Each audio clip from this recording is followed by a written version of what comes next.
il y a 500 000 personnes qui répondent à la définition d'homme ou de femme politique dans ce pays, c'est-à-dire titulaire d'un mandat public. Puisque nos 36 000 communes conduisent à l'élection de 36 000 conseils municipaux et que dans chacune de ces communes, il y a au minimum 7 élus dans les plus petites communes et on monte jusqu'à quelques dizaines pour les plus grosses. Donc, c'est pas le fait d'être à temps plein, potentiellement, j'allais dire qu'il suffit à caractériser un homme ou une femme politique. Mon engagement, c'est peu de dire qu'il n'a pas été planifié. Je vais vous faire une confidence, hein. Quand j'avais 13 ou 14 ans, je ne savais pas qu'il y avait un conseil général, comme d'ailleurs beaucoup encore de nos concitoyens qui sont plus âgés. Donc mon objectif dans la vie n'était pas d'être président du conseil général avant 30 ans, puisque je ne savais même pas que la structure existait. Et il y a eu une providence, un hasard, des coïncidences, chacun les appellera comme il le souhaite, qui ont fait que les choses ont été rapides. Mais mon souhait, mon objectif initial, il n'était pas celui-là. Il était de commencer par avoir un métier, avec un engagement politique à temps partiel, de construire une vie professionnelle, et que les choses se fassent de manière différente. J'ai été élu à des responsabilités avant d'avoir le temps d'en prendre dans ma vie privée. J'ai fait l'école d'avocat alors que j'étais déjà président du conseil général, ce qui, en termes d'organisation, n'était pas forcément le plus optimal ou le plus rationnel. Donc je ne prétends absolument pas être sur un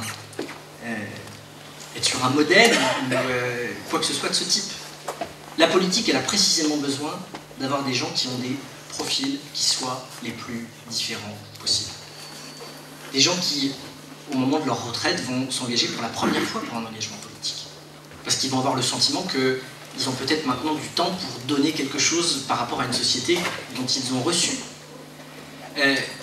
On va avoir effectivement des gens qui vont faire ça en parallèle d'autre chose. Et il y a plusieurs formes d'engagement. Il y a l'engagement politique électoral, et vous avez raison, il y a aujourd'hui, avec un certain nombre de conseils consultatifs, la possibilité de commencer à faire de la politique dans des cercles qui sont des cercles de démocratie participative, voire dans des associations qui vont se mobiliser pour telle ou telle cause et qui vont faire en sorte de peser sur le débat public. Et toutes ces formes, elles sont nobles.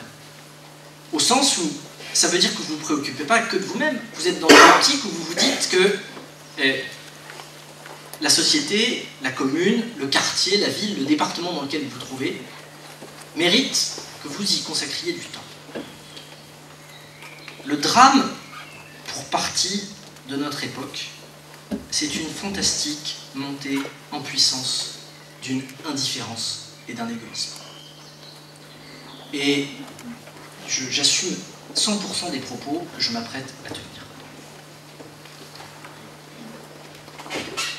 Indifférence, égoïsme. Au moment d'une campagne municipale angevine, à mon plaisir, je tombe sur un monsieur qui me dit « Vous savez, monsieur Béchu, le quartier a bien changé. Il y a 20 ans ici, les enfants, c'était les enfants de tout le monde. Quand on voyait un jeune qui faisait une bêtise, on se sentait responsable en tant qu'adulte, on lui disait quelque chose. Et le soir, son père ou sa mère venait sonner à la porte pour nous remercier. Aujourd'hui, c'est les enfants de personne. Si quelqu'un s'amuse à faire une remarque à un enfant qui n'est pas le sien, le soir, il y a effectivement toujours son père ou sa mère qui débarque, mais pour demander de quel droit on s'est immiscé dans une responsabilité parentale qui n'était pas la sienne. On est dans une situation où toutes les politiques de solidarité qui ont été mises en place conduisent chacun à se sentir moins responsable de son prochain. Autrement dit,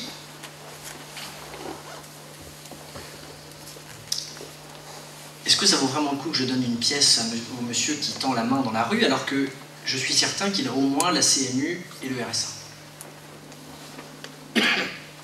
C'est pas grave si je retourne pas voir mon arrière-grand-mère à la maison de retraite parce que je sais qu'elle est dans un bâtiment basse consommation avec au moins 0,5 ETP d'aide-soignante et qu'il y a une nutritionniste qui veille et elle ne sert pas.